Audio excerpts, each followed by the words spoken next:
I'm going to go ahead and call this meeting to order, City Council Work Session for June 9th, 2020. It is after 2 p.m. and I want to make sure that all of our counselors are here. I just don't see Councilor Weiner.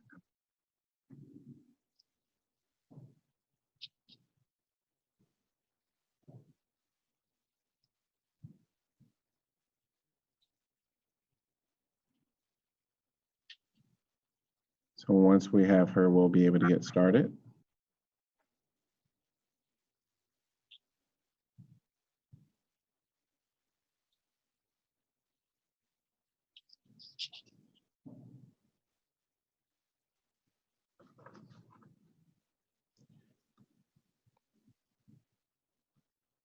I'll go ahead and get started as we're trying to figure out Councilor Weiner getting on. I believe she may be on and just not able to speak just yet.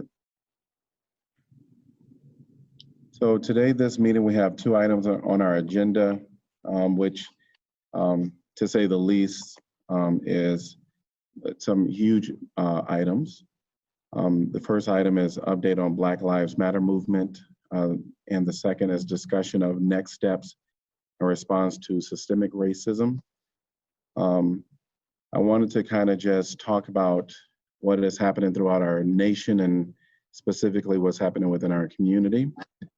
We all know the story about George Floyd, and hearts go out to that loss. But the Black Lives Matter movement is something that has taken our country over. And I think it is really the message that needs to be understood very clearly within our community. And that is, there's been systemic racism happening throughout our country. And the message that is being demanded is that this must end. There's no more tolerance. And there must be a movement now towards true resolution, allowing everyone free opportunity to be an American citizen, and ensuring that Black lives are absolutely treated equitable, and we can't wait any longer. And so we know that there's been an outcry throughout our community on various levels. There has been several rallies held and protests held by various organizers in our community that want to ensure that the term Black Lives Matter remains. We do have today as a guest to present to us from the Iowa Freedom Riders. We want to hear from them. We appreciate the opportunity for them to speak directly to City Council as well as to the Iowa City area. I did want to talk just briefly about what this really means when we're talking about our community efforts or our city efforts. This is a major issue. Racism that's prevailing throughout our country is a major issue. The conversations will be uncomfortable. They absolutely will be uncomfortable, not only by white allies, but also by me and people of color. But the reality is they must be had, and they must be also authentic and raw. And so I want us to prepare for some uncomfortable conversations and even welcome uncomfortable conversations. And I think now is the time to listen. And also, as we go through our meeting, we're not planning in this one session to solve all the issues. I think this session will be to look at some of the solutions, some of the requests, and build upon that. We plan to set the stage for next steps of what we can do, what we need to bring to the table so that we can make systemic change within our community. Iowa City, if we claim to be progressive, which we do as a community, then we're going to have to ensure that progressiveness includes every member of our community, specifically right now, the Black community. And so I'm going to ask that the Iowa Freedom Rider person that is here to talk to us today, please feel free. I welcome you now. Hi, everyone. Hello. I would first like to thank you all for, meeting with us today and convening with us in terms of, discussing our demands and discussing what the movement needs in terms of, moving forward in this fight for social justice and equality for the Black community. In terms of just an update, from us, just for everyone, so that we're all on the same page. The protesters that have been leading and the organizers that have been leading the peaceful nonviolent marches in Iowa City, have gathered together and rallied themselves behind this name of the Iowa Freedom Riders, this coalition, this organization that is that we have created together. And the IFR, affirms, the enthusiasm of protesters, of the mass attendance of our rallies and protests last week, and the passion behind our protesters, behind the Black Lives Matter movement. We've met with the mayor, Bruce Sieg, before to discuss our demands and share our thoughts with him as the week went by as well. And today our goal is to meet with city council members and present our demands and request that these demands be met, and that a commitment be made, to these demands as well, as a condition of our willingness to follow, leadership's directions. And we also, just at the most importantly, want to recognize that this is a growing list, and that the more we meet with other community members and community members of our community, who are also fighting for similar causes, we are coalescing together to make an update, to continuously update our list of demands. But I don't know if you want, I believe the list of demands has been shared widely as well. So I don't know if you want me to go through that now or just speak on some ideas I have of some initial quick change that the city council can make in terms of supporting the movement right now. Because we want this to be a collaborative effort, but we also want to hear directly from you so that we're not creating our own language or interpretations of what the list of demands are. And so we do welcome you to either highlight or go through. We will be discussing this, and I understand that you have another commitment, if I understood correctly, relatively soon. So we want to respect that as well. But I think so that we are getting a great understanding, we welcome you, whatever you find most helpful. Of course, we're sensitive to really understanding that we're not going to get this right totally while we read through this. Maybe there's going to be, we may have to come back and understand clearly what is being stated, what is being said. And I also want to just make a point that these things, these list of demands, as I've read through them personally, these are things that are long overdue within our community. They're things that when we look at the Black community and what has been missing, one has been the voice at the table. And so we welcome this opportunity to hear and to, so it really is how you want. Just know that we will continue the conversation even after you leave. But anything that you would like to highlight, we welcome. All right. So in terms of quick, no, I don't want to say quick, but in terms I can't think of emergency actions that the city council can take right now. For example, city parks such as Weatherby Park, should be named after Black Lives Matter, for example. Another demand that we have is that the Jazz Fest be made, a festival that is a celebration of Black culture. The Jazz Festival is a festival that is, a yearly thing in Iowa City and brings people from all over the state as well. And that should be, jazz has roots in Black culture, and that needs to be, the basis of that as well. And so that's also something that we, the city could also work on. And then, one other demand that we request the council to also start working on immediately is a reparation or a restitution process. We want a commitment to creating a truth and reconciliation commission that can work on these ideas for our community, and that commission be led by people of color. That's in terms of just immediate commitments and immediate demands that are emergency. But in terms of our greater list of demands, I'll just I have them next to me right now, so I'll just go through them just so that everyone has a basic idea. But stop me anytime if someone wants a clarification or a question or anything. If we have those for posting, if we can post that as well as for the community to see. Mm-hmm. But you can go right ahead. We'll work on that. Drop all charges against protesters, including citations, tickets, etc.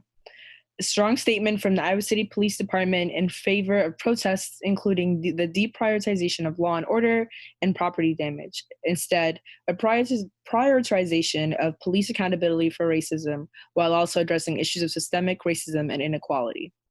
The full publication of the Iowa City Police Department's budget and the specificity on budget funding as well. Every Iowa City department should have at least 30% of its staff dedicated to diversity and inclusion.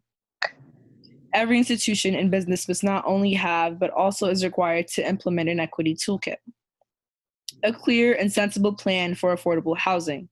If this is not met, those involved must have consequences. Johnson County Sheriff's and Iowa City Police Department may not enforce evictions. The government of Iowa City must provide funds for programs within the Parks and Recreation Department, including programs such as the Special Populations Involvement, SPI, also known as SPI. The curfew must be lifted in Coralville. A plan to restructure the Iowa City Police Department towards community policing must be made. Similarly to what is happening in Minneapolis, Minnesota, Camden, New Jersey, and Los Angeles, California. The funds that would be, from the funds that would be, redirected would be redirected from the police department to social service programs such as mental health programs, social service programs, addiction and prevention programs, all of the above. Moving on from that, reforming the Iowa City Community Police Review Board so that it has real power, including but not limited to the ability to subpoena officers. The reformed CPRB must also have the ability to enact and enforce measurable consequences when the board recommendations are not followed or implemented. The Iowa City Police Department must divest from and remove military-grade equipment and withdraw any contracts from the federal government. That ends my list of demands that we have, that we have come together as community organizers to make. But also another idea that just popped in my head, that I forgot to reiterate earlier. Another way that the city council and the city can show its support to the Black Lives Matter movement would also, to provide space, city and business spaces, for us to have murals, for people to come out and paint and show, let Iowa City show its pride for the Black Lives Matter movement. And so that's also another, demand in terms of immediate emergency actions that the council can take. But that ends my presentation, I guess, in terms of what our demands are and what our organization is doing.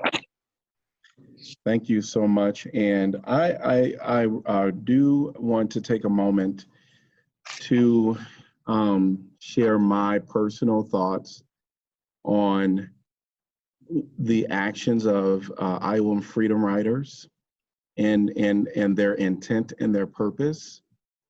Their intent is to ensure that through this community, that Black Lives Matter really is met with urgency, and to clearly look at the systemic racism and inequitable things that have been happening throughout our community. Now, their energy, their perseverance, we've seen it.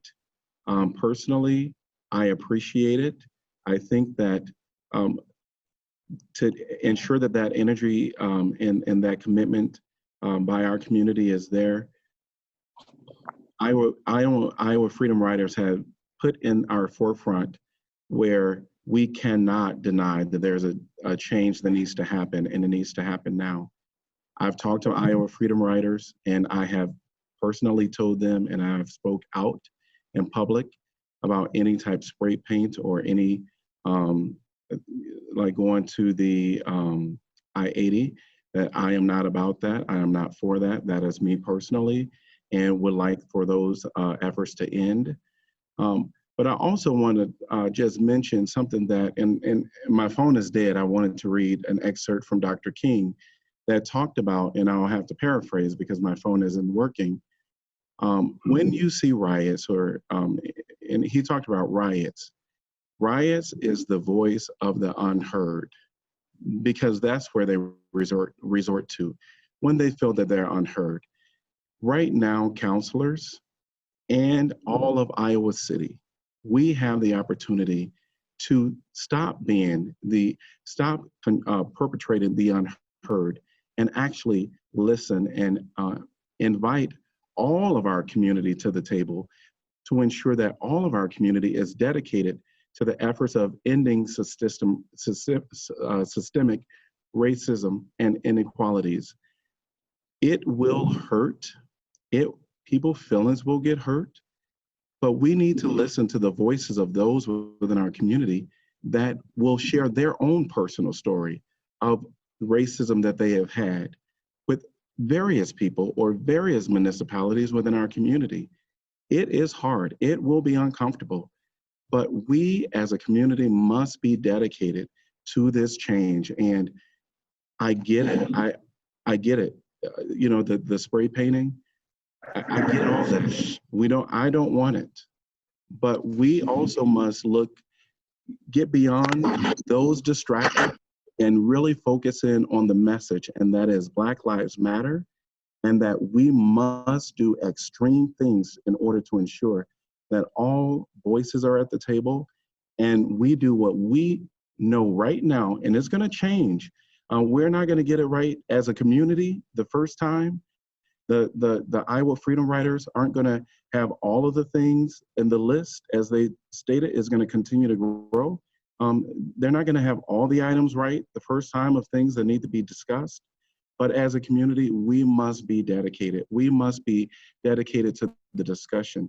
One powerful thing that I think out of all of the things that have been presented is this coalition to be led within our community on these items. Now, we're going to talk as a council, but I think in order for true true change to totally happen, we can check some things off this checklist. That's absolutely reachable. But also, I think in order for it to penetrate throughout our entire community, it needs to be a coalition, a commission type effort. And so with that, I wanted to just say thanks to the Iowa Freedom Riders for being a part of today.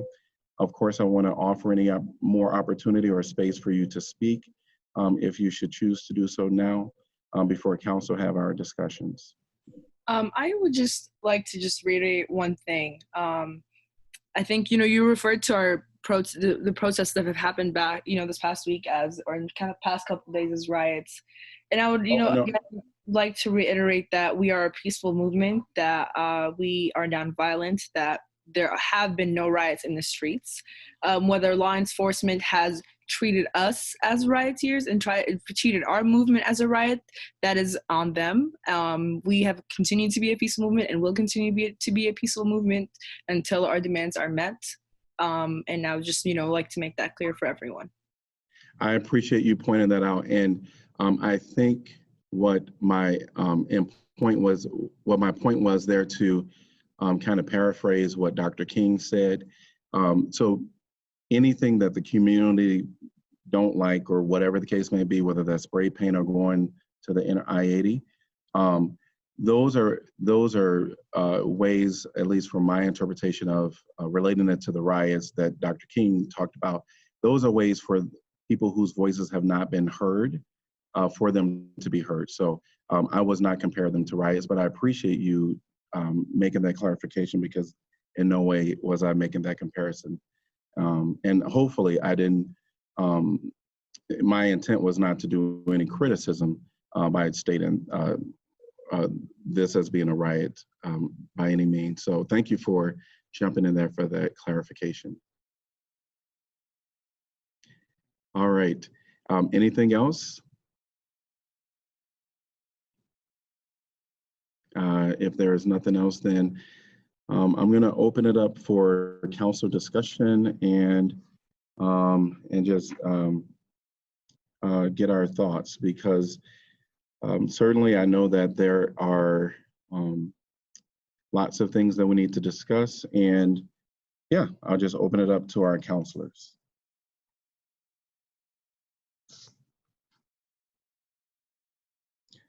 And maybe before I even do that, as I'm thinking about some of the things that have been mentioned from the Iowa Freedom Riders, they have the 12 demands, which will add a few things to, I get Weatherby Park, festivals of Black culture, a commission, and a mural space for some creative art.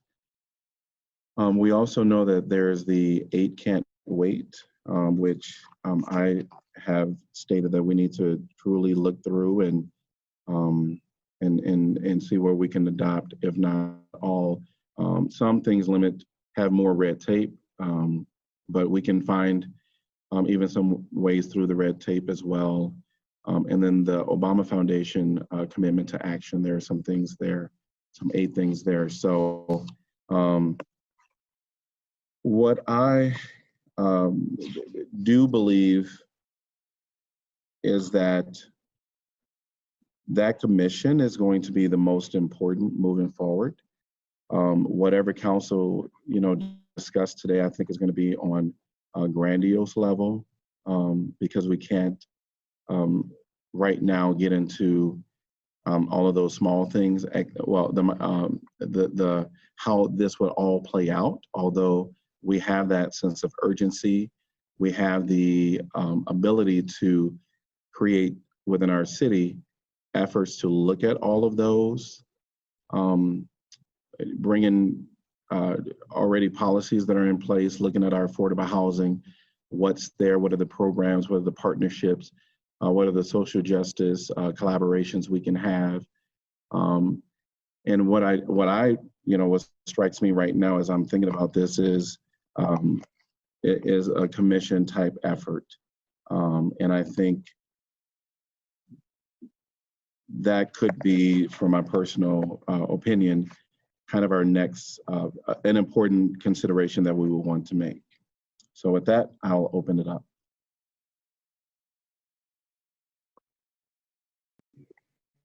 This is Pauline. I agree with you, Mayor. I think that's a good place to start, because some of those items on the list we have been doing over the last few years, with all respect to former council member Kingsley Botchway. We'll all remember that his thing was the toolkit, and he stressed that for a number of meetings, and it finally did get put into place. And over the last couple of years, several of the departments have been looking at their actions and the members, their staff, as far as how it relates to diversity and equity. So I think we've got a good start on that. Obviously, we need to place a stronger emphasis on that and put a little more teeth into it.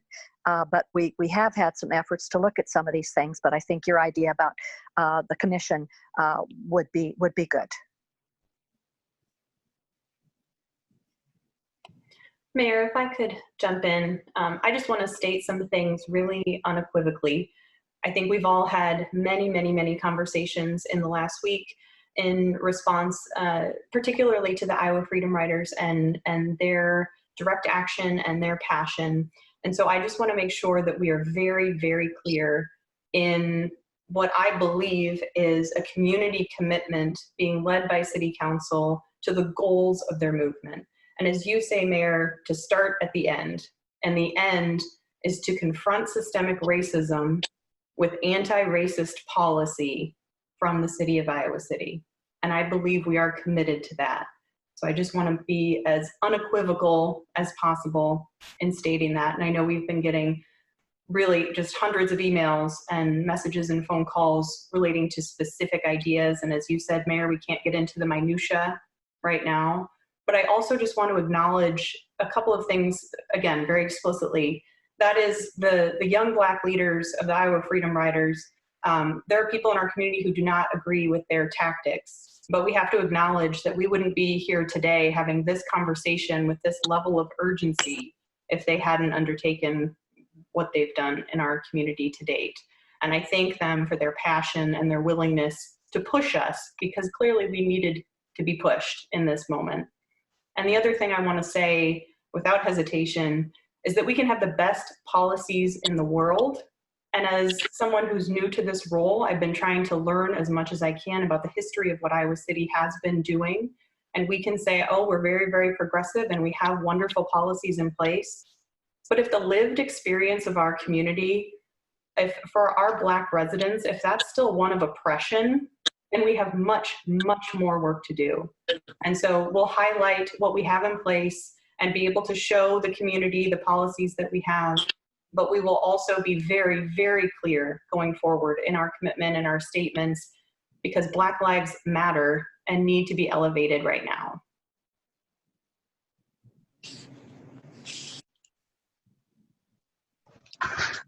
I just want to say that I'm sorry you don't see me because I feel pretty good. But yes, Black Lives Matter. I understand everything the mayor said and everyone here said. And given the fact that we received some email, a lot of email asking us to do the change. But in the 2 days, we started receiving like maybe one, I personally received a few email comparing the number of the emails I received that asking us to respond to the Black Life Movement. And speaking about, I guess those emails came when the protester went and banned the stadium and the hospital. Those statements, they did not came when they banned, I guess the businesses, and when they came and broke down. I'm not with those action, like behavior or action. No, I'm against them as well. But if I'm receiving emails from people advocating for a stadium, and I never receive any email from them advocating for Black Lives Matter, that's concern me. Concern me that they put the gospel band, on the top and Black Life on the bottom. If you were sending me email and saying, hey, I like this movement, and later on you send me email and say, yeah, don't make them ban the stadium, I don't like that, I can understand that. But I'm not going to listen to the people who never come out to advocate for Black Lives Matter and just came to tell me that the stadium has been banned. No. Because Black Lives Matter. That's okay. They broke windows on the city. Okay, they want to get out that tension. Okay, the window is fixable. But all those lives that are gone, we cannot bring them back. I think we need to think seriously about this. We do. Mm-hmm. I just want to thank, I guess, particularly Laura for your comments. And Mayor, I lost you for a bit. I was having trouble with my audio. But Laura, I've commented many times as you and I have talked. You're a communicator. I'm an engineer, and I applaud your wording, and I know your heart is absolutely there with your wording. And I would say, while my communication isn't always that good, my heart is there too. And I believe, without spending a lot of time, because we've got a lot to talk about, we've all seen, the systemic racism that exists across the city that has been here for centuries. And we certainly have not we've made progress, but certainly not the progress that we should have made in all this time. And what has brought us here, obviously, is not just, if you will, that systemic racism, but it's one really, really big piece of it, and that is the police brutality that we see across the nation as well. And as you've said, Laura, there's a lot of things we've done, and a lot of things that we have improved on over the years. But that doesn't mean that we can sit on our laurels. We have a long way to go, and we need to get the input of the community. I would say because of the heart of this community, and because of some of the people here, a lot of the people here, we don't have the same level of problems in certain regards as they do in other communities. And don't get me wrong, I'm not saying we don't have systemic racism. I'm not saying that, but we're in a lot better place than a lot of places in this community, in this country. But that again means we still need to keep moving forward. I think as we do that, I guess I do have one question. And that is for you, Mayor. Are you suggesting, I'm just trying to understand, I'm not deciding or judging or anything. I'm just trying to understand from what you said, are you suggesting that we set up a commission to work through these demands and the things like the 8 can't wait and stuff, or did I misunderstand that? I think we have to think of urgency. So because Black lives do matter, and we can't spend one more day trying to, put in some of these systemic things on the back burner.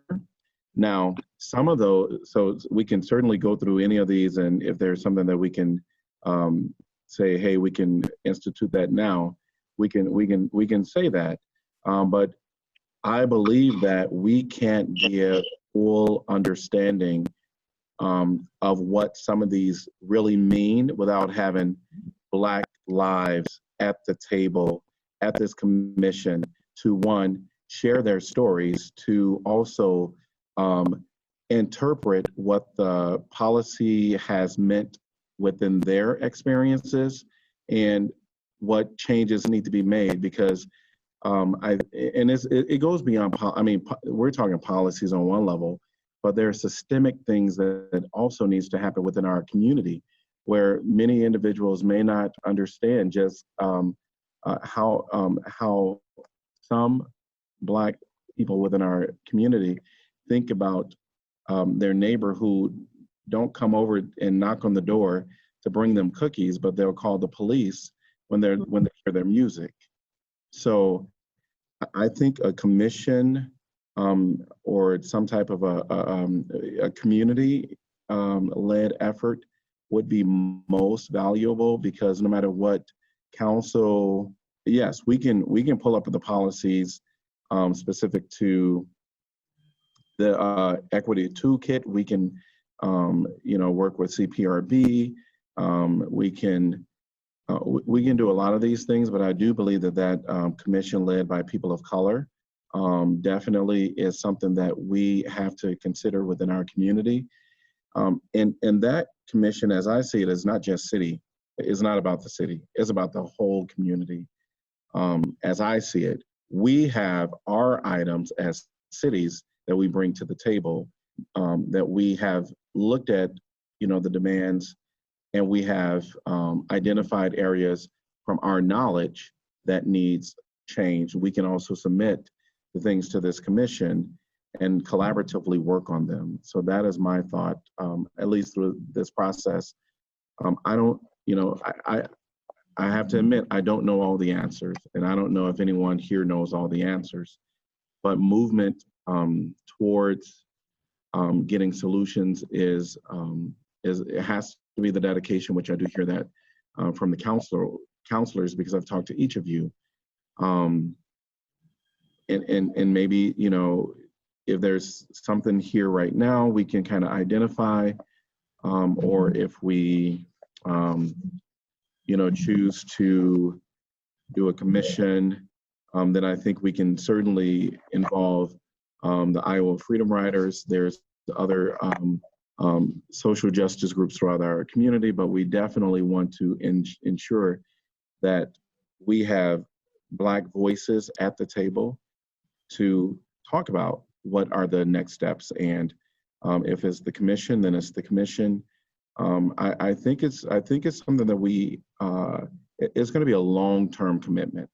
When we compare our plan for climate action and the changes that need to be made there, there's a lot of work on climate action.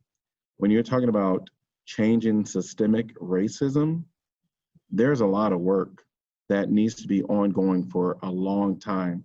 Some opportunities that will need to happen. We just had Mayor Pro Tem and a few other leaders, which I want to name, Supervisor Roy Porter, Counselor Rakesha Harrington from North Liberty, and Pastor Smith from New Creations Church. We just had this 3 events in parks where it says speak up and speak out, and community members came, and we even had many Black voices came and shared their experience. And I think it needs to be heard, it needs to be shared. It's their lived experience.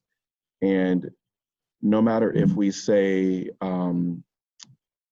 if there's one experience where racism lies within a community, then we need to figure out and zone in on that one and figure out how we can end it throughout all of our communities. So we certainly have some challenges. We see it, whether you want to acknowledge it or not, in how many Black people within our community have the same type of financial abilities as others. When we look at how many people own homes, we know that people that are oppressed or have challenges financially, it's not the same as other people within our community. So we have a lot of work to do. And I think right now, what might be most advisable is for us to look at what is before us, what type of immediate things we can do, or do we really take on the request of the Iowa Freedom Riders and, focus in on that commission that we need to, move fast on, because I think is most important that we really dig into systemic racism. And this list is a small list as to the things that we need to deal with. Mr. Mayor, I'd like to, if you don't mind, I'd just like to put some of this in perspective a little bit. At the national level, senators and members of Congress are about to introduce, the beginning of next week, an act called the Justice and Policing Act. The truth of the matter is, though, that given the leadership in the Senate, it is difficult to believe that any of that will make it through if they could not manage to pass a ban on lynchings. At the state level, the state legislature has pushed through legislation that is really moving backwards, in my personal opinion. And therefore, that puts the burden on the shoulders of us in this municipality and in all others around Iowa to do the heavy lifting until such time as we get elected officials in place at the state and national levels who will be able to do that. You talked about a commission. In addition to the demands of the Freedom Riders, we have also, as has been referenced, we've received hundreds of emails. Many of them have a list of 5 different suggestions and demands that I think that we can also fold into that. They make reference to Campaign Zero, which reduces issues from police by 72% if everything is adopted. And so I think we need to look at a broader spectrum of things. I think we also, in addition to absolutely having Black and leadership of color for such a commission, we also need to make sure that we include the university community and university students who are an important part of our community. And I would suggest that we do look at things that we can do almost immediately. Some of them will be very real. Some of them may be symbolic, but symbolism matters. I mean, on my personal list was something that the representative of the Freedom Riders mentioned, which is art space. Art is very important to this community, and providing space where they can draw, paint murals, or express themselves in that way, for example, is one. It may seem relatively small and symbolic, but it's really important when you look at, for example, what Mayor Bowser has done in Washington, D.C. We could consider providing a space on a street to do something similar like that. I don't know what we're going to decide to do, but there's a wide variety of things that we can look at, from specifics of how our police department polices and what law enforcement looks like, to the arts. I think, I really agree with you, Janice. This is great. I just want to mention that, and this is doable because, and this is kind of the immediate demand that we can look into with some others. I know there is many of them is like long time. It's not going to be overnight, but some of them is doable now. And I just want to mention that. Thank you for Iowa City Downtown District Nancy Beard. She reached out to me and she said, business are on board for providing metal. So if the city can do that as well, they can start while the movement and like really hot, and so they can come and just draw like what their thought is about Black Lives Matter on those mirror right now before, while this momentum is, on the top. That's what I want to say. And I'll add on to that when we're talking about things that we could do now, in addition to collaborating efforts with murals throughout our on city properties or business spaces. Maybe talking about the arts as far as musical festivals or festival events. I think that is a conversation that we can have right away. Again, we'll need to have Black voices at the table to say what these festival culturals will look like for them. I think in the past, we know that there's efforts that has been made by Summer of the Arts, who host Soul Fest, and some more great events such that was mentioned as Jazz Fest. And maybe there's a missing element that we're not having, because we have these things, but if you look in the audience, is predominantly not Black, even at Soul Fest. And so I think that those are things that, yes, we can do. And maybe it when we're talking about Weatherby Park and renaming that Black Lives Matter, or a term that is collectively agreed upon, maybe that becomes the stage area where people within our community are, and I understand the Weatherby Park is a community park. It is, and one thing I want to say is that Black Lives Matter movement does not isolate any white people or any allies from being a part of this movement. It is welcomed. We want you all to come and tell your stories as well. But also, what's most important is we want us all to identify where we have failed by, whether it's unknown to us, or there's a lot of education that needs to happen where even those people of good intentions have said the wrong thing or done the wrong thing. But we have to listen to Black voices within our community to understand how they're perceiving things, and honestly how sometimes racism or acts of injustice is just ingrained. It really is, and until we have those conversations, and they're difficult ones as well, because you have to hear some stories that may hurt your feelings. And so I would agree, the murals, the festival, the Weatherby Park, those are all things we can act upon, but those are all fuzzy things as well. I have to admit, you know, they're not the hard decisions that we need to make, and we need to make them now. So, but yeah, we can start there. And I don't know if there's any other thing that we can talk about. I do know when I look at the 8 can't wait, it talks about require use of force, you know, on a continuum. And then one thing like ban chokeholds and strangleholds, and this is relating to police, require de-escalation, duty to intervene, ban shooting and moving vehicles. And I'm skipping around, you know, the list a little bit, but and maybe I won't. I'm going to tell them. I'm going to name the 8 titles.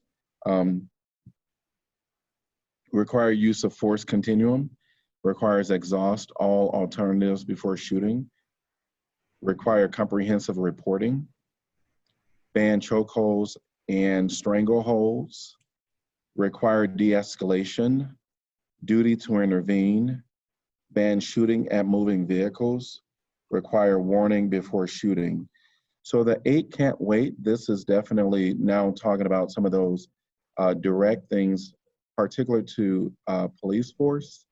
And these are the things that we can, they're not the fuzzy things. These are things that we have to discuss and figure out where we want to be here. A lot of the policies that, you know, have been presented from the demands, I agree that that is commission work. That is long conversations. Some of this that is a part of the 8 can't wait, I think we can go through these and kind of, you know, give some direction to our staff as to where we want to either hold another separate meeting just related to the 8 can't wait, or we can, you know, kind of go through this list and say, we know we don't want this, we know we don't want this, let's work on changing these now because they can't wait. And then the other thing that I'll have, that I'll mention is the Obama Foundation commitment to commit to action. And there's 8 things there, and I'll just read those as well. Failing to require officers to de-escalate situations where possible through communication, maintaining distance, slowing things down, and otherwise eliminating the need to use force. Prohibiting officers from using maneuvers that cut off oxygen or blood flow, including chokeholds or carotid restraints, which often result in unnecessary death or serious injury. Failing to require officers to intervene and stop excessive or unnecessary force used by other officers and report these incidents immediately to a supervisor.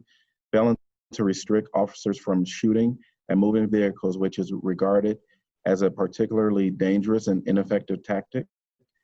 Number 5 is failing to limit the types of force and or weapons that can be used to respond to specific types of resistance and specific characteristics such as age, size, or disability.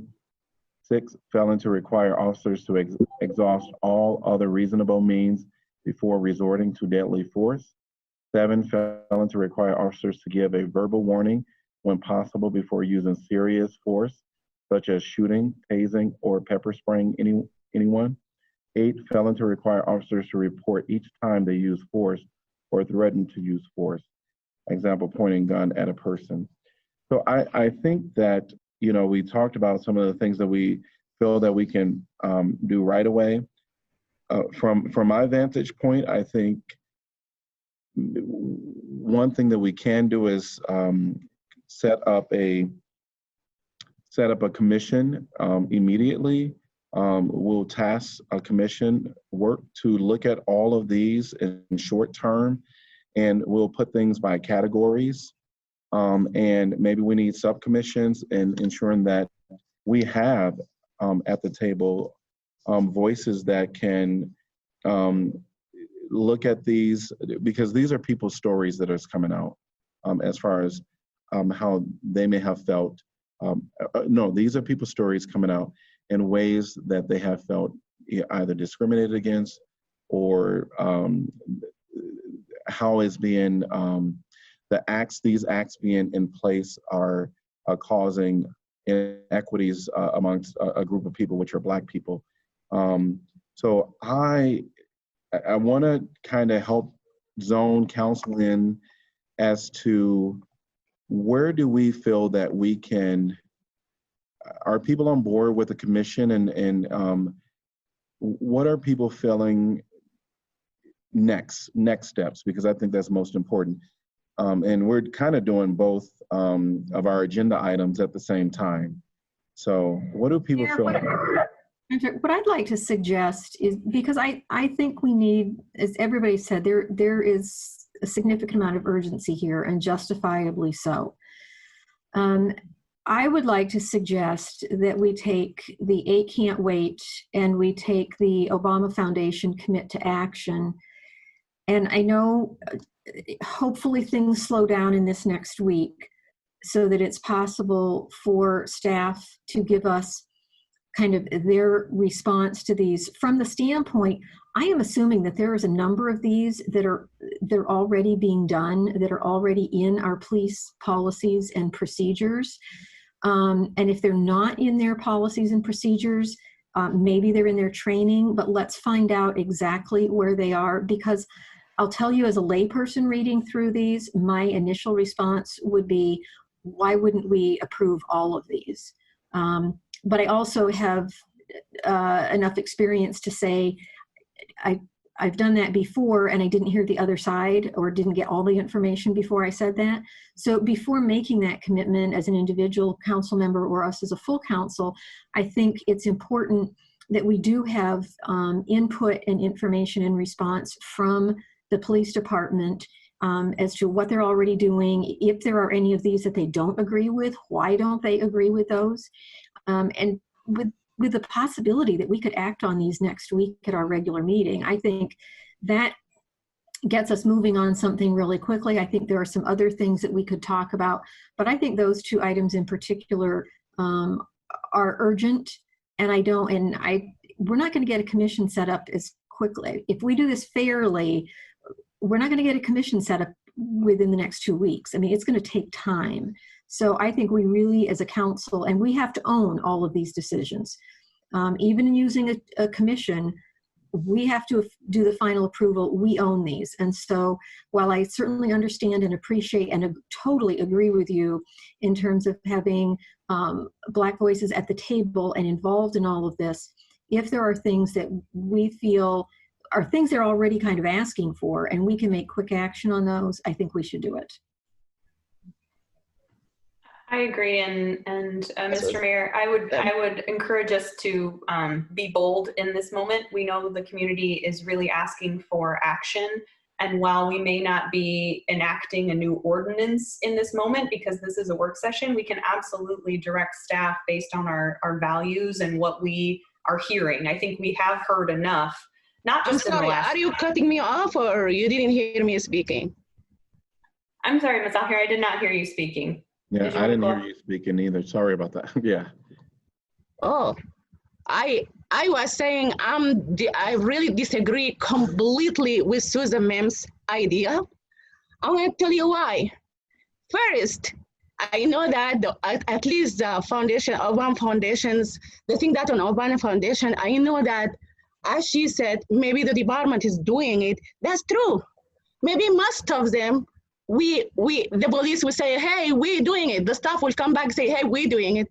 If we're doing it and there is no change, and it's still the people suffering from Iowa City police, and also they are like being treated badly, even though we have those, we need to look at them. I really don't want any staff to involve in this. This has to be outside commission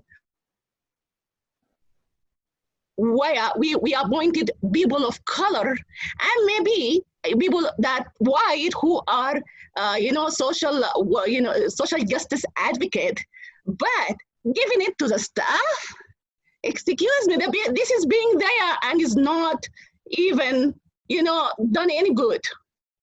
that's why I really suggest that we are not going to say give it to the staff and let them tell us what happened, what in place, what is not. No, let another commission review why, even though we have those in place, but it's not improving the community. You know, thank you. If I could address, since Maz specifically called me out and disagreed with me, I'd like to respond. I think from my perspective, what's important is that one second, please. I haven't finished. Yes, we're gonna allow. I waited for you until you finish, Susan. If I disagree with you, that's fine. You know, we don't gonna be agree all the time. But I thought you finished. I apologize. As a person of color, you know, I will say that we did not really want. We want the commission. This is commission have to be build urgency for urgency, because we are not going to wait again. And as I told you, you know, white people in this community, there is a lot of white people in this community supporting Black people and advocating for them. But no one can advocate for me like the way that I advocate for myself. So white people cannot feel us, cannot hear us. Maybe they will support us, but I mean, like, they cannot feel exactly. Maybe they feel us, maybe they hear us, but they cannot feel exactly the way that I feel. That's why I will request this committee or commission to be from Black people of color and from, you know, maybe white people who are a social justice advocate. You can talk now. Thank you. And I apologize. Our connections, I think, are cutting in and out, and I thought you had stopped, Maz, so I did not mean to interrupt you. What I was going to comment on is, I'm not in disagreement with the commission. But I do believe, and I'm not saying that we are asking staff to make any decisions. That is not at all. This absolutely needs to be owned by the council in terms of making the final decision. My point is to find out what current policies are. If we don't know what current policies are, we don't know what new policies to put into place. I also understand that just because a policy is in place does not mean that it's being followed and that people's experiences are not good. I totally get that. Those are two, in my mind, two totally different things. What I'm trying to get at is, as quickly as possible, reviewing the 8 Can't Wait and the Obama Foundation commitment to action, so that we understand if there are any disagreements from staff why we shouldn't approve any of these. Let's hear that, take that into consideration. It certainly does not mean that it's just more information. We then make the decision that we feel is in the best interest of our community. Adding on to that, from your comment, Maz, about people still having bad experiences just because you have policies in place, I totally understand that. And one comment I would want to make, and I don't know how many members of the public are listening, but probably about 5 to 7 years ago, and I don't remember the exact time frame, the Iowa City Police Department had grant money. And it was at my behest that I pushed City Manager Tom Marcus, against his better judgment at the time, and he changed it afterwards, that we use that money for body cams. Right? We have body cams on all of our police officers because, as a city council member, I pushed that. And that is for the protection of our community members, number one. Our officers, if you care about them at all, is number two. And one of the things I would say is we need to make sure that our community members understand that, one, we have the CPRB, they can file complaints, and that there is video of all of those interactions, so that if our police officers are behaving, whether it's simply unprofessionally or racist or excessive force, that should and always be documented on body cam. And our record of complaints doesn't show a lot of that, but it may very, very well be because complaints aren't being made. So we need to make it clear to the community, if they have an interaction that they don't think is right with our police department, please file a complaint so it can be appropriately reviewed. But I think we've got two different pieces here. Could I respond to that? Sure. So I do. Do you want to respond, Mayor Pro Tem? No, go ahead, Mayor, after you. All right, yep. So I agree that we need a commission for the policies and kind of the A can't wait and the item free to riders, their demands. I believe we need a commission that is definitely outside of the city because I believe there's so many elements that aren't just city related. It's school related. It's bigger than just us. But and I would agree with Susan as far as like our staff going through. Now, remember, this commission have whatever they want to review. They have the A can't wait. They have their items. They're going to need policies given to them that are coming from the city. Absolutely. Simultaneously, we give them the policies. We can go through and make sure if there's something missing from there that, if we think that we can include it immediately, then we include it. I think at the end of the day, we can create the policies, but it's going to be how will this actually be portrayed, enacted throughout our community. So the commission, honestly, I believe is the first step. And Black people, because these are their stories. These are their stories and their experiences. If you want to look at some raw information, there's been lots of community events and protests where people are telling their personal stories. And it's not just about the police. It's bigger than that. It is throughout our nation. It's been happening throughout our nation. And George Floyd was the one that just took it over the top where we can't ignore this anymore. And so I'm going to bring it to a close on my end, but I think the commission is the ones that really look at what is here, and they'll be able to say, yeah, this is good.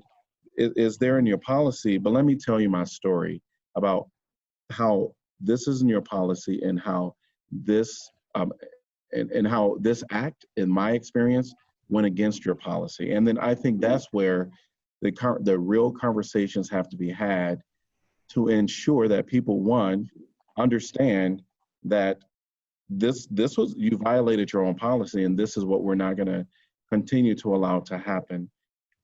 Also, after the commission, and that needs to be developed. They need to talk about if they want small groups, large groups, whatever the case may be. Maybe they want some elected officials, some policymakers that understand either the red tape, and just so that I think it's important to know the red tape, not to say that we're going to just allow the red tape to be there. But I do believe that the commission would be step one. Well, a lot of things happen simultaneously, but the commission would be definitely something that I would suggest. We don't control that, but I believe that we can be committed to that. And then on our end, we can start to develop our policies, look at what's here, what's missing from our policies, and we can submit this to this commission while we're continuing to have our conversations on doing things that we know will change the thoughts and the minds, or bring awareness to the policies that we have, and even the staff within the city, or anything that's happening within our city or under our jurisdiction. So I would be in favor of the commission. I think the things that are here about the murals, I think we can turn a lot of this over to the commission, because it's going to be them that come up with what type of murals they want. We can, but we can do some work by reaching out to Nancy Bird or tasking the commission and connecting the dots. Yeah, and I don't know if any of that totally makes sense, or if I was able to articulate it properly, but I hear what you're saying. I think I hear what people are saying, and it really is. There is a need for the commission. There's also a need for the city, which, because of time restraints, we can't look at all those policies, but a preparation of the existing policies, maybe a discussion on the current policies, what can be changed based on the demands and some of the A can't wait and some of the Obama actionable things that can take place. So I'll leave it at that. Okay, what I was trying to say about the police review board, because I see CISM said they can file a complaint and go there. I have been one of the members. The committee does not have a teeth. The committee cannot do anything. They don't have power, they don't have anything. And from this, I will encourage all the African American who want to, or all the people of color who have complained with the police review board, is stop sending any complaint because you are wasting your time. They will look at it, and even if the police is wrong, they will just put it there. Nothing happened. That's why this committee does not have any power. Even though in our blast release, we said, we're gonna ask the police review board to look up new policy for the police, like to review the policy of the practice of the police. If we're going to let that happening by the current police review board without give them more power, no, that's not going, I don't like that. That's why I'm encouraging another commission from our side. We just had a commission for Better Together. And we appointed a council member to go there just to see what the impact of COVID-19. I guess Black Lives Matter, it is impacting all those community members since like long time ago. So I'm in favor of commission from our side. The other thing that I want to mention, I know that we are in the process of looking for another police chief. I think we need to fix the job description to reflect the need to oversee new model of policing. I'm glad that we don't have one right now. We can have new description added to his work description. Thank you. I have one question, which is I'm trying to conceptualize how this commission gets formed and where it draws its members from, and then how it takes whatever items are and so forth. I mean, I think that, for example, one thing that's on my list that I think city staff or perhaps legal staff can help us with is to understand exactly what state law restrictions on a police community review board are, so that we can understand what leeway we have in order to be able to increase its powers. I have also heard that it does not particularly have much in the way of teeth. And one of the things that I think we're going to have to look at going forward is anything that gets implemented aside from the things like art or park names, there will have to be accountability. And so what we can do or cannot do with the review board may end up being key to that. So I would like to personally understand what I was trying to Google it earlier and was not able to find what the strictures are under state of Iowa law, what we're allowed to do and what we're not. Mr. Mayor, could I just interject and I apologize, maybe this is part of the uncomfortable conversation.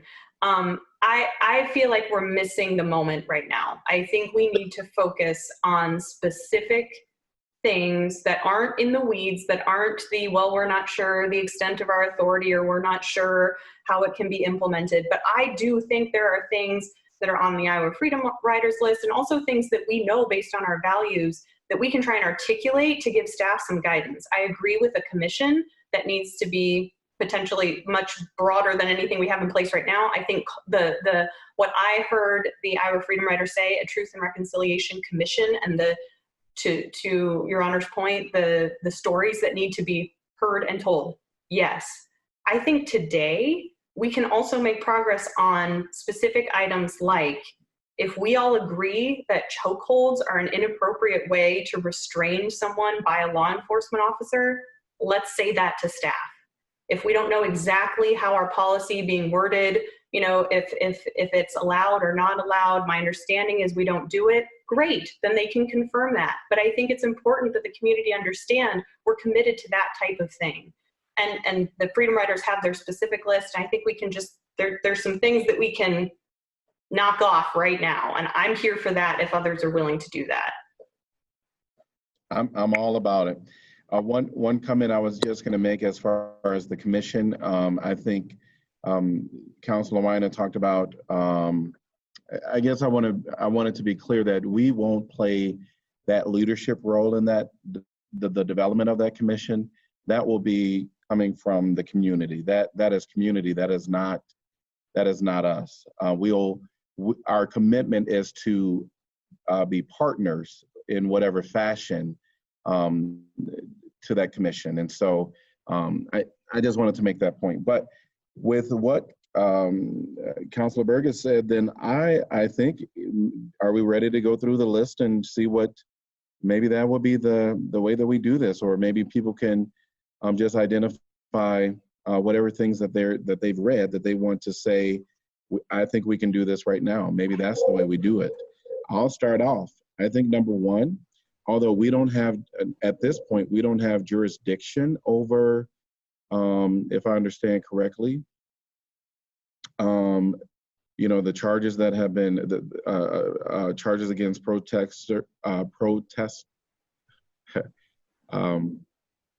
we don't have, I'm blanking on the word now, protesters charges that have been done, but I think that I believe that we can certainly commit to advocating for dropping of the traffic tickets or citations that have been done. I personally feel we can do that. And that's just me. And I don't want to get into the weeds about the reasons of why or not. I think, the protesters, their message, regardless of what's happened, is that Black Lives Matter. And no matter how they no matter how they express that, at this point, I think our community wants to ensure that the message of Black Lives Matter doesn't get distorted. And I believe that these citations that are still lingering and the tickets that are lingering in itself is a distraction. Personally, I wasn't for the spray painting, and I wasn't for going to I-80. And I feel that those detracted people from focusing on Black Lives Matter.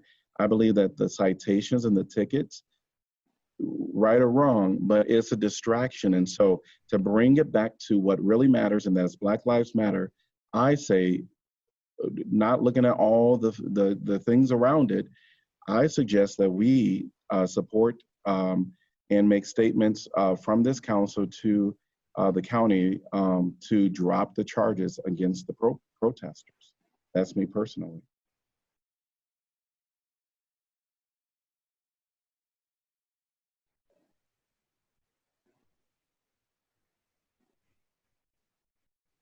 So maybe we can ask for can we receive information on what those citations are and ask for the county attorney to, because I think there's citations and tickets that are related to protesting. That's what we're talking about, correct? Correct. And I think I understand what you're getting at. What is included in those, to my knowledge, to not get into the weeds about things on those. And of course, this is public, and public wants to know, well, why would you say that?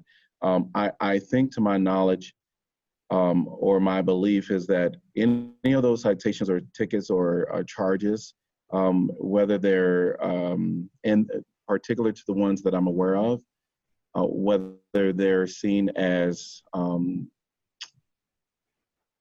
a threat, to my knowledge, are no longer a threat or of concern from my vantage point. The citations that were given, it's so hard, because when we think of law enforcement, we think of, law and order. This is what you can do and this is what you can't do. But in order for us to get beyond the distractors as a community, I think we have to somehow not act as we normally do. If we continue to do right now in this moment what we normally do, then we are going to fail. We're going to fail at getting us to where we need to. So, and that's the challenge. If we operate as normal, then we're going to miss some opportunities. And right now, if we want to capitalize on Black Lives Matter, and I understand there's a greater community out there that, is getting citations and getting whatever the case may be. But right now with these protesters, this is what they're asking. I think that there's even workable things with these protesters. They're coming now and having conversations and trying to and learning ways to really put their anger and frustration and their stories into ways of resolution systemically forever. And that's where I think if we focus in on having those charges lingering and citations, I think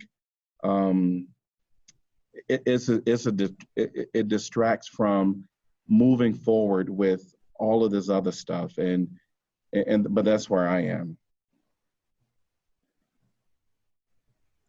In terms of things that I personally am willing to commit to right now, I agree with what Councilor Berger said about chokeholds. If we need to find out what the policy is and completely reaffirm it, there is no reason in my view to use chokeholds. I would like to find out if our department currently has a duty to intervene.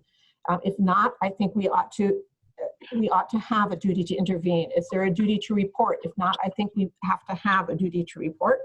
I think we need to commit to this, to discussing these items being an agenda item basically at every single one of our meetings going forward. And I would also like to find out exactly what we can do with respect to the Community Review Board to strengthen its powers. I would at some point also, we're talking about the police department and policing, but we're also talking about it without them.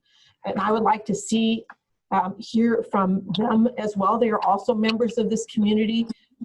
It may not be very popular to say right now, but their mission statement actually includes working in partnership with the community and enhancing trust. So I'd like to hear from some of them going forward, as well as how they see that can be done, as well as from all the other community members who feel that their voices have not been heard up until now. I just want to say that I agree with Bruce of the mayor of dropping the charges. Do you hear me? Yes. Okay, dropping the charge. But let us talk a little bit about that. When the police officer, every day they go to the protest after the protest finish and start to stopping those people to research their car and also just give them a ticket or to the car because those people, they cover their license plate. I'm 100% against people their license plate. But let us think about the big picture. Why they were doing that? Because they don't want to be targeting them. They don't want nobody to identify them for the police. I'm not defending them by any means. But during this time, it's critical time. Black people are grieving, and our police officers go after the protest and stop all those people and to the car. The narrative about the police in Iowa City is already bad. Instead of making that narrative a little bit good, and if you stop those people and you search the car, nothing dangerous there, you should have give them warning. Instead, you give them ticket, give them warning. And after that, say, if I see this car again, the tag has been covered, okay, we would ticket you. But just given the fact that everything happening and they know that those people are protesters, and they know in a normal time they're never gonna do that, we should have give those people tickets.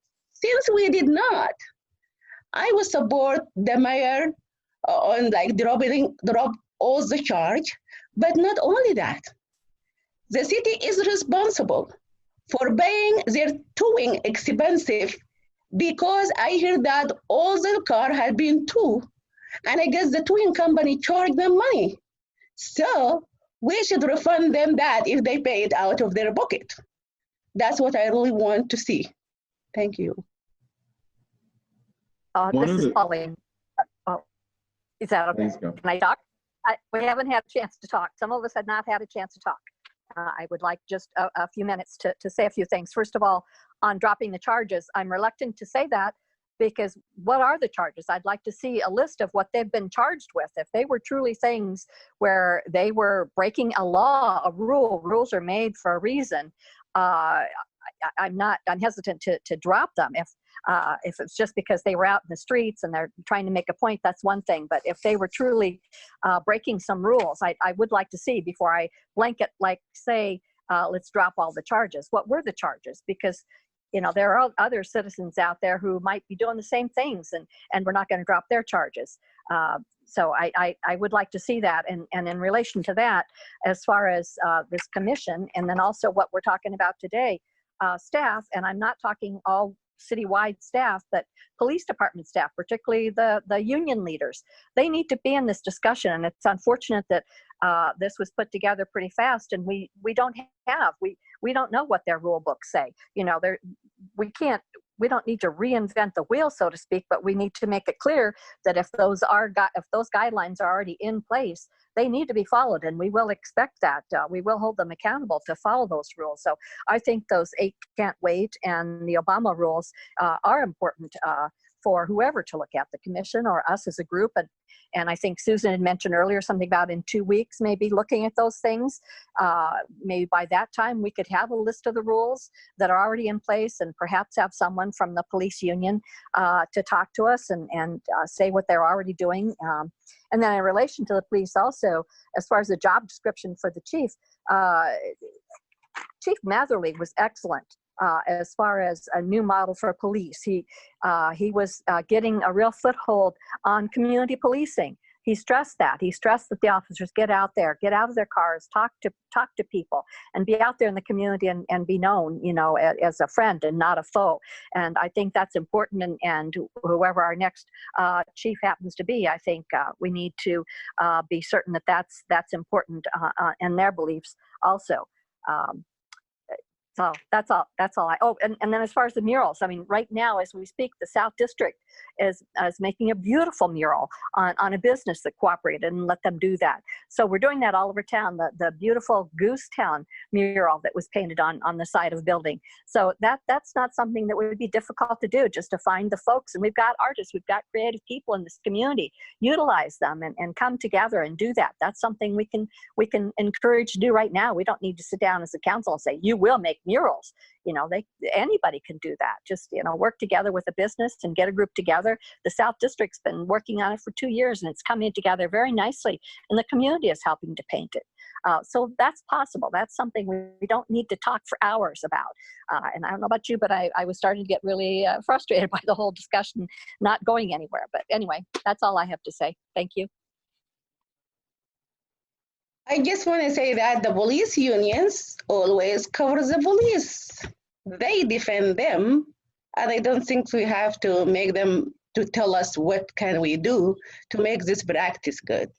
I'm not with you, Pauline, on that. And also, the ticket that they being get is because they're covering the license plate, and those people they were protesters, and they were coming from I think if they search their car to find out if there is anything dangerous there, and they found out there is nothing dangerous there, and they give them ticket to the car, that's what we're talking about. We are not here to talk about dangerous people we want to defend the dangerous people, of course not. But that's what I think. Yep, and thank you for that clarification as to why the ones that we were suggesting, and it's just that the ones that were pulled over for covering their license plate and the vehicle was taken for that purpose. But yeah, I wanted to make sure that clarification was given. May not be specific, but I'd just like to tag on to what Councilor Taylor said about the process of hiring a new police chief. There will be forums, there will be discussions, and everyone should make their desires and their demands known, and everyone should participate in that. Janice, I was in the hiring committee of Jody, the previous police chief. And I'm gonna tell you, I said yes for him, and I said if not him, nobody. Okay, But also, after he came on board, I understand things has been reduced. But a lot of bad things had happened during that time as well. Maybe you guys don't interact with people of color a lot and can tell you the experience about what they have been facing during even the previous police chief himself. When I say we need to look at the description of the police chief, we really need to. And also the hiring committee. Look at the hiring committee. Most of the people on the hiring committee is white people. And few of them are black, but most of them, we need to look into that too. Because they can bring their, their fear and their concern. They can advocate for that if they've been part of the hiring process. But also, we needed to look at the job description.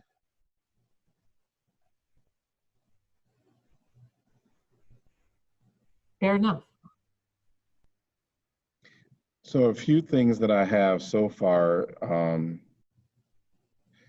as far as maybe some things that we can do now, is the require comprehensive reporting, ban chokeholds and strangleholds, duty to intervene, and I'll read what that means. Require officers to intervene and stop excessive force used by other officers and report these incidents immediately to a supervisor. So those are three things that I don't know what counselors are thinking that we can definitely for our next meeting, because we have to take votes if it's not there. Maybe we can certainly have those three things. They've been identified as things that we, I don't know, I maybe need to get some not enough heads if everybody has agreed with those three things from the 8 can't wait. And it kind of does go into the Freedom Riders' demands as well. If people are, I'm seeing some not enough heads, so we can certainly have staff prepare, and I can work with staff as well to prepare that for a vote at our next council meeting. We will go ahead and look at other items, all of these items, to see if there's something that we can't present next week, knowing that this still will go to this commission that will be developed outside of council. It'll be self-developed within the community. And no matter what we do now, it is still, I think, from what I'm hearing from counselors in my discussions, whatever we do now, we're still going to funnel through this commission just to ensure that, one, the policies and procedures are definitely something that the wording is right, but their stories are going to be important to also hear and to listen to, and to be shared, to make sure that we are understanding fully how we don't want to repeat this within our city. So those are the three things that I charge the staff now because of the consensus of where we are.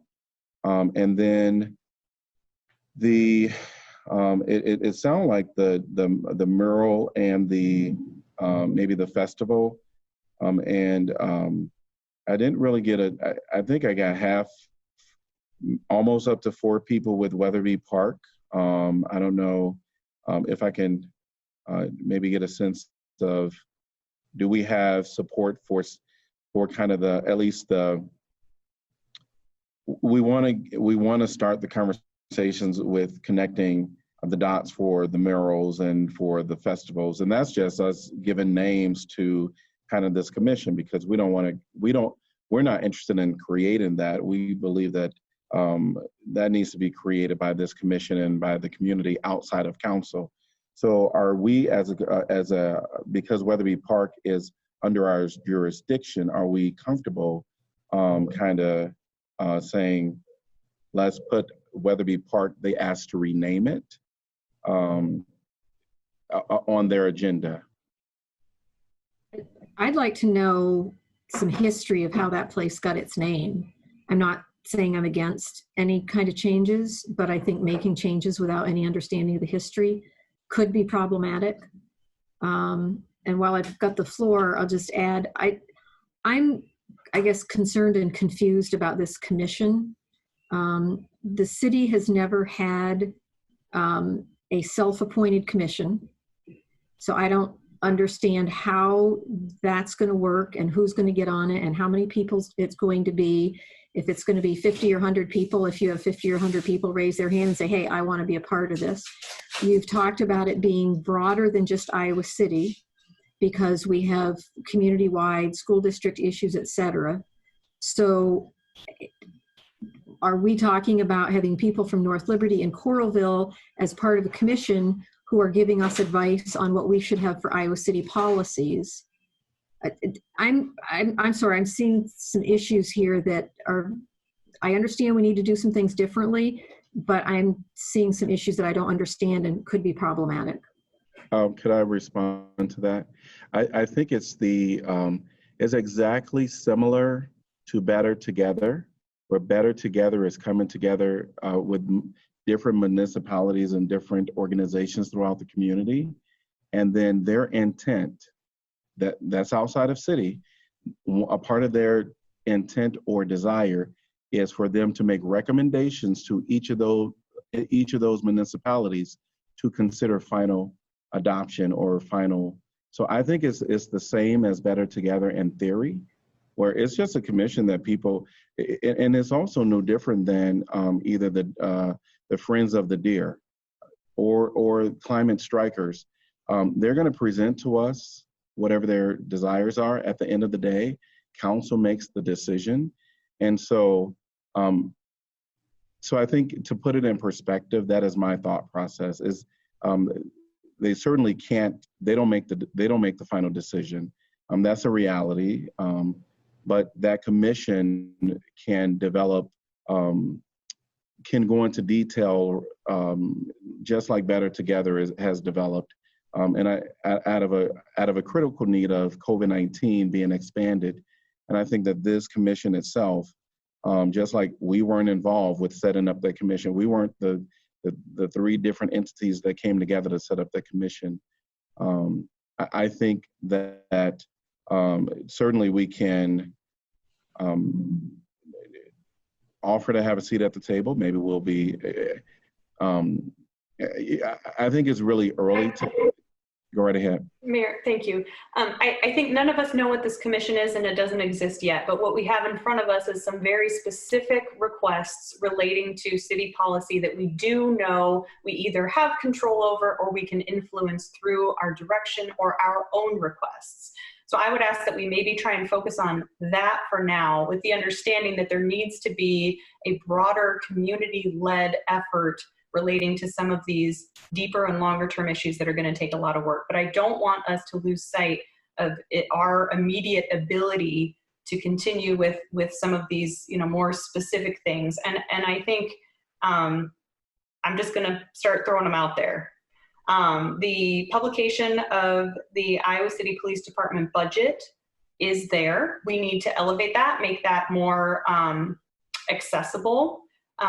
We need to dedicate resources to communicating that information in a succinct and accessible way to the community. So we know the information is there, but we're committing now that we're going to make that more available. If anybody disagrees, please jump in, but there are some things here that I'm just taking for granted and I'm going to keep going. I think every department in the city utilizing the social justice and racial equity toolkit and having some accountability for that, that's something we believe in. That's something that we're doing.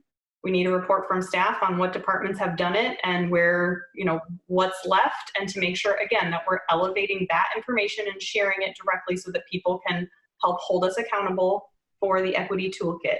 We don't have the power to force businesses to do that, but I was in a meeting this morning with the downtown district, and Mayor Pro Tem said the same thing, that the downtown district is favorable, as well as the Iowa City Area Business Partnership, to promoting, for example, the Better Bridges Institute, which has been offered before, which is a diversity, inclusion, and equity program, and pushing that and other equity toolkits for the business community, and I think we all stand behind that.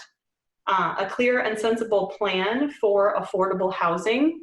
I hope that we can keep our affordable housing conversation front and center, as I believe we have been doing in the recent past, and make sure that our affordable housing policy continues to promote equity and to focus on those individuals in the Black community who need improved opportunities for homeownership, as the mayor has identified. And we have talked specifically about that issue in the South District Home Ownership Program. And again, to make that information more accessible and make sure the community can hold us accountable.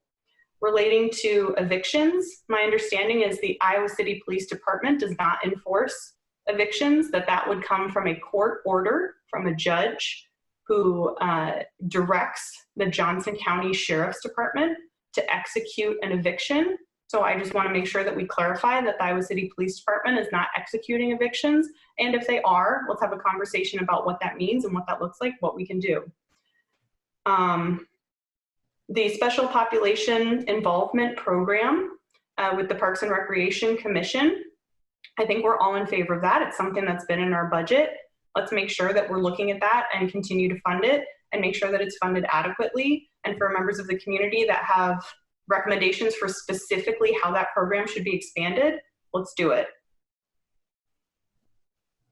As to reforms for the Community Police Review Board, I personally would like to see that entity have the power to compel officers to testify.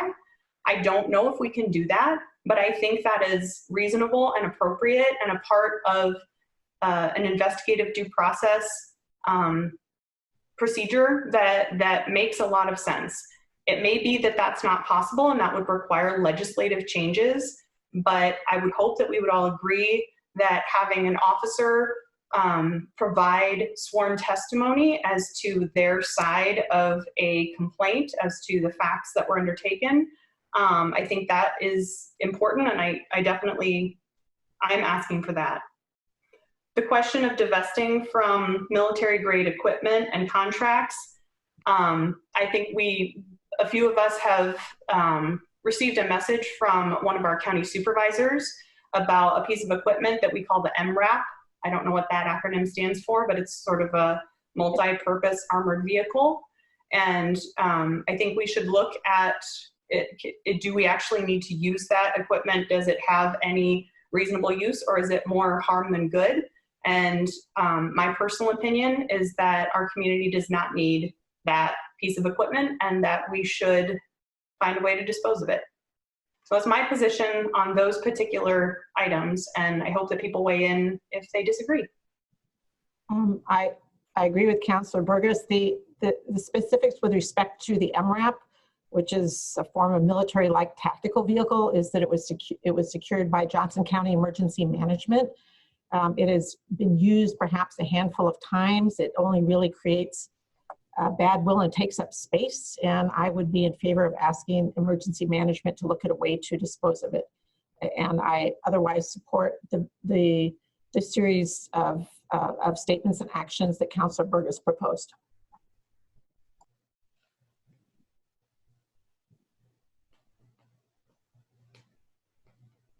Yeah, I would support all those items that Laura has discussed. By the way, Councilor Mims lost her internet.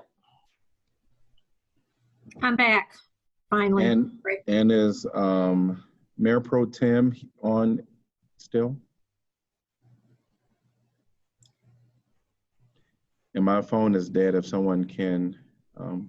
She lives out in my neighborhood, so my electricity flickered. So if hers did too, she may have lost her internet. Okay, so yep, she'll probably have to jump back on. Yep. So, all right.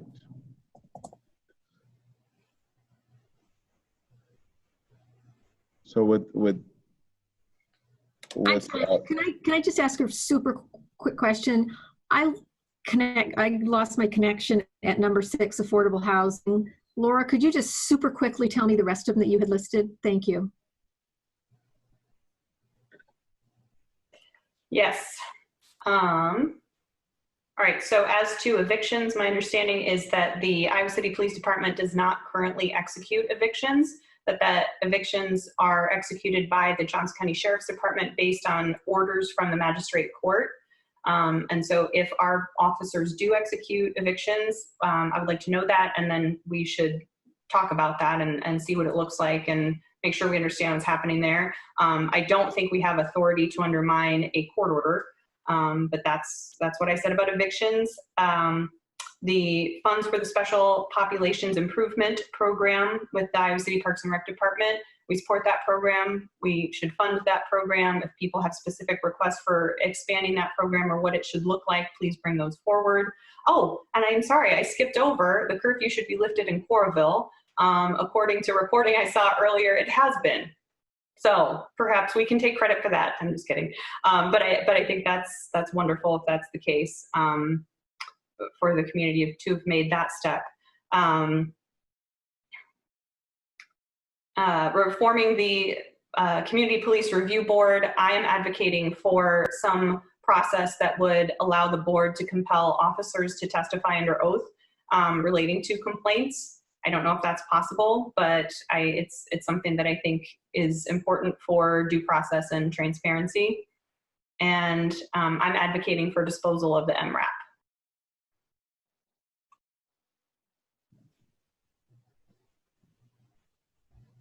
So the answer is yes. Councilor Mayor Pro Tem Sally lost her internet. I expect she'll try and get back on again.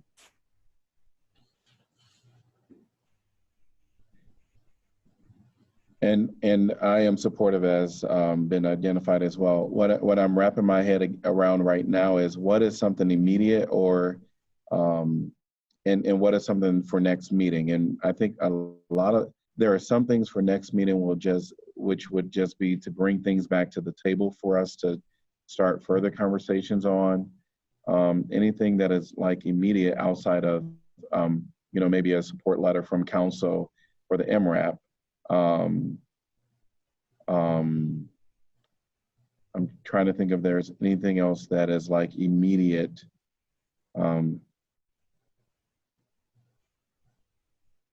Mayor, I would just like to say I agree with Councilor Burgess' list.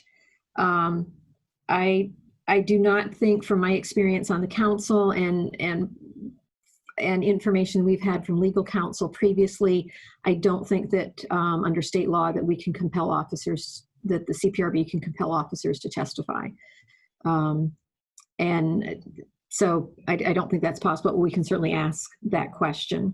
The other things I'm fine. A lot, like you said, a lot of it we're already doing, or we're doing the affordable housing. We can make that more transparent. We can get the budget published, et cetera. We're already, I think, supporting SPI, but we can do that and maybe see what else people want or need. Obviously, there's some legal issues potentially on the evictions, but it doesn't sound like we're doing those. So I'm good with those. In terms, Mayor, of your comment for the next meeting, I still am interested in having a more full discussion on the 8 Can't Wait and President Obama, the Obama Foundation commitment to action items with, if possible, some input from staff. I believe it's important before we make those decisions, final decisions, to have their input. I am not suggesting they make the decisions. We will make those decisions, but I think we need to make them with as much information at hand as possible. So I think those are, again, potential immediate wins in terms of the Iowa Freedom Riders and all the people behind the Black Lives Movement who would see those. And I think we have a regular meeting next week. I don't know if staff can possibly get us information by then, but I'm interested in looking at those in more detail. So I have had countless conversations with staff, and many of you have as well. Staff will be prepared to address those next week. And so I'm comfortable there. So to kind of zone things in here, it sounds like we have some tasks for staff to bring to us. Some of the things like the full publication of the Iowa City Police Department budget. Some things maybe and we'll work with them to figure out what can come now, what has to be later. But we'll get those updates. For the most part, I think most things can be provided. As far as number 11, the CPRB, I believe that we really need to know what the limitations are of the law. And so that'll probably be the presentation on that item next week. And then we can go from there. Other than that, sound like there was a consensus for number 12 to, from this group, for a letter to be presented for any of that military grade equipment or the MPAP. Might be messing up the acronyms now. I do want to go back to number 1 because I don't think that there was, everything else on this list, I think we've kind of got consensus on, or some next steps on. Number 1, what is the consensus here? Counselor Pauline Taylor talked about she wanted to see what the ones are, and then after clarification from Mayor Pro Tem, she stated that the charges that are being requested to be dropped and those being requested for the city to refund, the towing are just related to vehicles that were towed because their license plate was covered and no other charge was cited. Are we comfortable with that limitation? I guess I'm questioning, and again, this is just lack of information. And so I may not be able to support this right now because I don't have enough information. Did police tow vehicles simply because people had their license plates covered? Yes. Yeah. Mayor, if I go right ahead. Good evening or good afternoon, Mayor, Council, Jeff Fruin, City Manager. I think what would be best is that if the staff, we could provide you a full list of all of the traffic stops that we made during this period of time, and then you could see those specific violations that were written, and you'd be fully informed at that time. That sounds good to me because I'm not comfortable until I know what it is we're asked, specifically what we are asking to be dropped. Yes, thank you, Jeff. That kind of clarifies mine too, because just a blanket say drop all charges and not really knowing what all they were, I don't think is a good idea. Thank you, Jeff.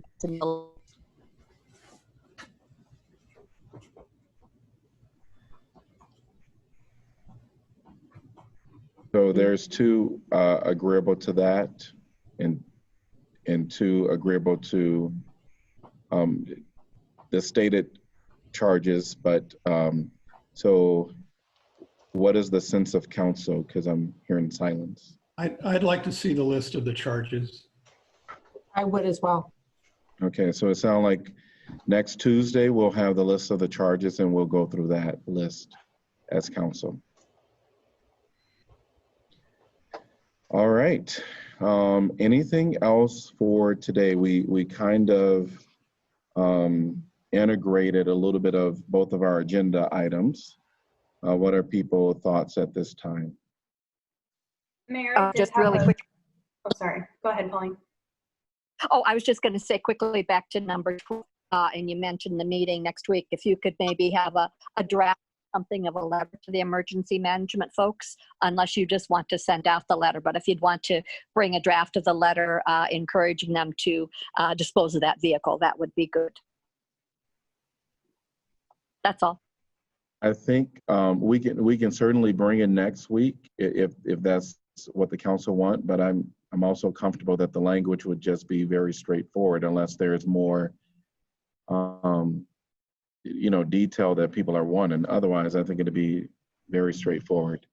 Do we want to just send a letter? What are people thinking? Or do we want I really don't know what you're talking about because I dropped from the call for like maybe 5 minutes. Yes, What so this is, are you guys talking about? yep, so a letter to the what's the acronym again so that I get it correctly? The MRAP, I don't know what it stands for, but it's the armored multi-purpose vehicle that the county has that we have used. It apparently stands for Mine Resistant Ambush Protected, which tells you probably everything you need to know about it. Yep, so what we're writing a letter for the removal of it from our community. Okay, good. Yep. So well, there was just consensus to just write the letter without it being brought to council for review. I had a couple of other specific policy things that, again, and my general sense is they wouldn't be too controversial if I could just throw those out there quickly, Mayor. Okay. One would be as far as the hiring of officers, and of course that the hiring of individual officers is in the discretion of the police department. But I think it would be easy for us to direct that we would not approve of the hiring of officers who have been who've left other departments due to misconduct. That seems like something that we could maybe get behind. Yes. Can you say that again, Lola, please? Yeah, that our police department would not hire police officers who have left other departments due to their misconduct. Yes, good. Yeah, that's great. That's actually one of the things they would like to do at the state level, as well as they're talking both at the state and national level about creating registries for those so that someone can't just slip from one department to another. That seems like it would be a very sensible undertaking. And another request I would have, if staff could just provide this information, is the level of qualifications for the officers who we hire. My general sense is that we maybe tend to have officers who have more qualifications than just the academy, but I would like us to evaluate the thresholds for officer qualifications to make sure that our officers are well equipped to handle their role in the community.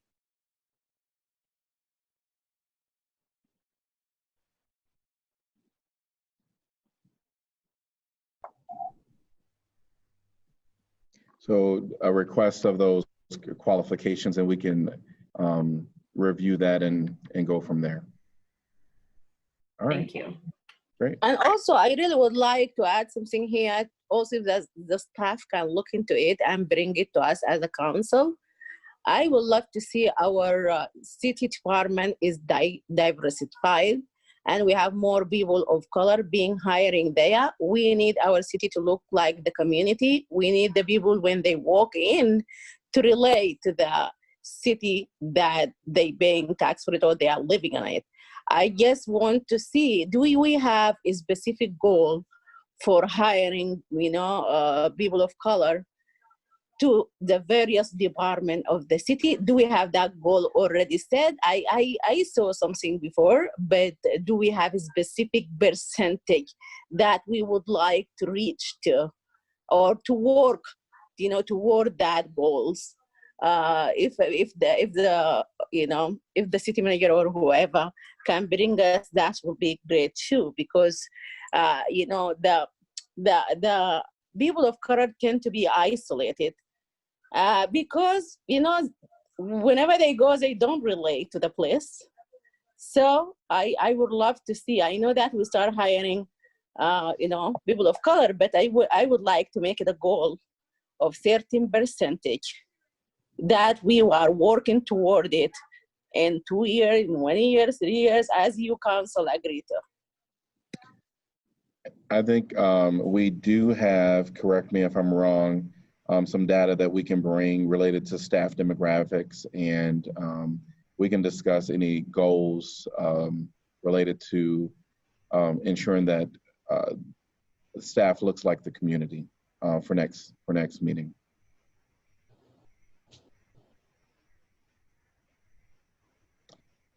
All right. Well, thanks to everybody for being a part of the meeting today.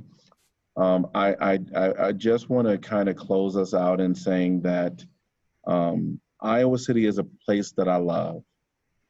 Iowa City is a place where I believe, especially right now, with all of the people that have been reaching out, saying that Black Lives Matter, and the awareness that they have now, maybe not the full awareness of what it would really mean to ensure that Black people feel safe and a part of the growth of on so many levels within our community and within our nation.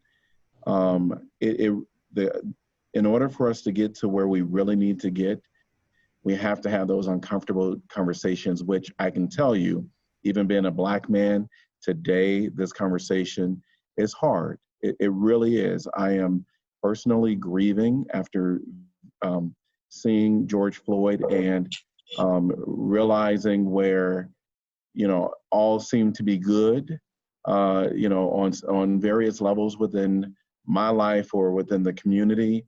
Even Black friends that I, am very, ride and die with, realize in that moment that some of those false securities that I've been living with, even though we're in the fight and the struggle to work towards making within the city, we have our policies of equity toolkits. We have, I think we've had a passion for affordable housing within our city, and we've had a lens for ensuring that minorities and people of color are getting opportunities. But I think right now it has made it clear to us that the stories of people within our community and the cry, we need to do better. We need to ensure that it is a focal point and that we are very intentional in changing the stories within our community. And I hear that from our counselors. I hear the cry from the one-on-one conversations that I hear from our staff. And I'm going to take a leap and I'm going to tell everybody that I hear this from our police.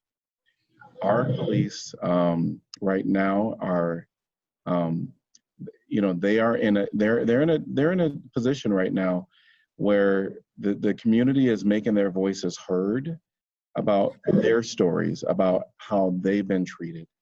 And I want the police department to know that we are going to work through all of these conversations. We're going to hear them. It's going to be a challenge to hear. But in order for us to get to the next step, the stories have to be told. They have to be heard. And I believe that once they are heard and once they are told, we can make those examinations within yourself, within policies, as to how can those stories end and how can they end now. And so thank you to our police department for allowing city council to have discussions that you're not included right now at the table.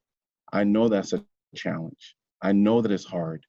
But what I can tell you is that if Black lives do matter, and the message of Black Lives Mattering is that the conversations, again, they have to be had. And once we put these things in place, there is going to be time for you to be at the table. You will need to be at the table. And I think we are going to get there. This will not be a jaunt at all. It's going to be something that we're going to have to go continuously in discussion. And I have to tell you that I'm not optimistic that that is going to be over in a month as far as the conversations. It absolutely will not. It will continue as we learn within ourselves, like how can we readjust to make sure that we're being fair and equitable to all, and really truly understanding those stories that we heard that will grab our heart and make us cry. Today we may have one understanding, and then a year from now have a deeper understanding, because Black Lives Matter, one of the purposes, one of the messages is You don't know how I feel, even if I tell you.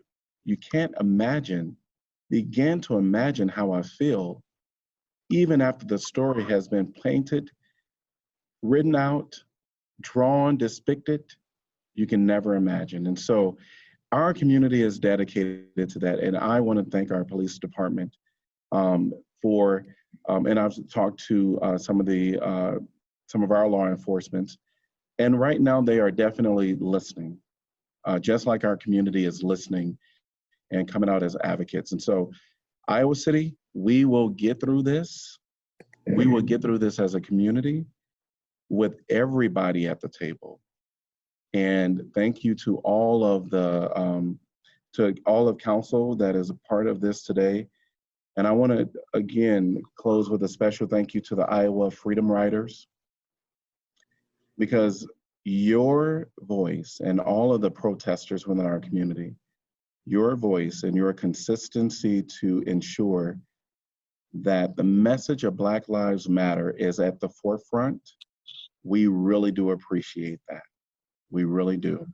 And so we will continue to work as a council with the things that we can do with great urgency and a greater understanding. And we realize we will not get it right the first time and we'll have to reevaluate. But what we want is those conversations to continue so we have full clarification, full understanding, and we have to get that direct from our Black members within our community. So thank you to everybody for being here today. And may I say something, Mayor, please? Yes, please. I just would really would like to thank our council member. You being there, you come out, you participate, you did a lot of good things. You come out, you talked about it, you support. I received from some council member, messages, ask me how I'm doing and everything. Thank you. I really want to highlight that. I want to thank you. And also I want to encourage you. I feel like you get this, but we need really to work hard on implementing that. Listen to Black people, go do your homework. If you listen to more people of color and just start asking them what's going on with you. And if they thought, yes, the mayor and we've been hearing like really terrified stories and very sad stories during our Speak Up, Speak Out event. That's make me cry all the time when I just, start hearing that. I'm concerning about my own children who going to be the future of this community. This is really concern me. And I'm really advocating hard. And you can see that in my voice. I'm mad. I don't like what's happening to our Black community. We are grieving. This is hard on us. People, they advocating about Black Lives Matter for years. We are in 2020 and we're still saying Black Lives Matter. This is ridiculous. Please go out and talk to your Black community and people of color community. Ask them what they feel about the police practice and how can we come together and change this. I'm really optimistic. I'm hopeful of you guys do this the same thing and let us make the change that the people need. Let us make this city work for everyone regardless of their color. And looking forward to come one day and to thank Iowa City Police Department, but not now. Thank you. Mayor, can I add something quick from a student perspective? First, I just wanted to say thank you for having this work session today and for responding to the demands and complaints and concerns of the community, especially because many of these complaints are coming from students. As you all have experienced constituents pushing on you this week, that is what USG has been experiencing this past week. Thursday was a tough day. As one of the people who was involved in writing the statement that USG submitted to the University of Iowa, calling to cut ties with ICPD. It was a very tough day, lots of tough conversations, and we had thousands of students reaching out to us calling for us to take action, and that is what we did.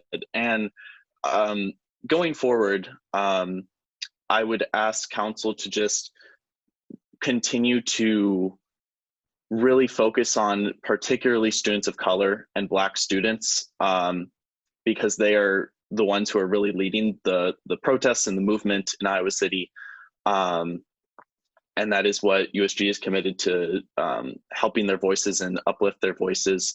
For going forward with the commission that has been talked about, I know there was confusion about that, as to it being, self-appointed. If council is looking for, the Iowa Freedom Riders to work with USG to kind of lead and put that coalition together, that is something I will absolutely take back to the undergraduate student government, and we'll get to work on that right away. And something that I wanted to mention earlier, but just couldn't find a way to cut in, was when talking about things to bring to the meeting next week about information from staff. One thing that, as someone who helped to write that statement and trying to find information about statistics on the Iowa City Police Department, it is not very transparent as to things like demographics of arrest records and traffic stops and that kind of information to tell what kind of racial disparities there are within our own community. And so I don't know what the rules are about releasing that information to the public, about bringing that to council meetings, but that would be something that would be helpful in reviewing even more specifically where the problems in the Iowa City Police Department are, from a quantitative perspective, and implementing goals for the future to erase those racial disparities. So that is one thing that I would encourage to bring to the meeting next Tuesday. But yeah, I just really wanted to say that this is something that the undergraduate student government is going to absolutely be committed to, on behalf of all of our students, and especially our students of color and our Black students. And so that is, we are looking forward to working with council, but I just wanted to say that from a student perspective. Thank Mayor, you, if I could Ryan. just respond real quickly to Ryan on one thing. Ryan, 2 police chiefs ago, Iowa City PD started collecting data on traffic stops and the racial disparity on those. So we have a number of years of data, and we have had a report, I believe at least annually, from, and I'm dropping the name at the moment, but a professor at St. Ambrose and his graduate students who have been doing that. He's come and given a presentation to council, and his whole report is in our council packet. I can't tell you right off the top of my head what the dates of those were, but certainly staff can get that for you. And there's, I think it's also important to look at the data, but also to look at their analysis of the data is very important as well. Not just the raw numbers, but looking at their analysis of why you might see certain numbers and certain trends. But we have, for I would say at least 5 years, been collecting that traffic. Been collecting that data, and then they have it compared to some baseline numbers. So that is very much available. Right. All right. Well, thanks again to everybody. If anyone has any more further comments, please share them now. Hearing none, we will be adjourned until our next council work session, which will be next Tuesday. And I'm blanking on the date because I don't even know what today is, except I bet you it's Tuesday. So we will see you next time at our work session and formal meeting next Tuesday. Bye. Thank you, everyone. Goodbye, everybody.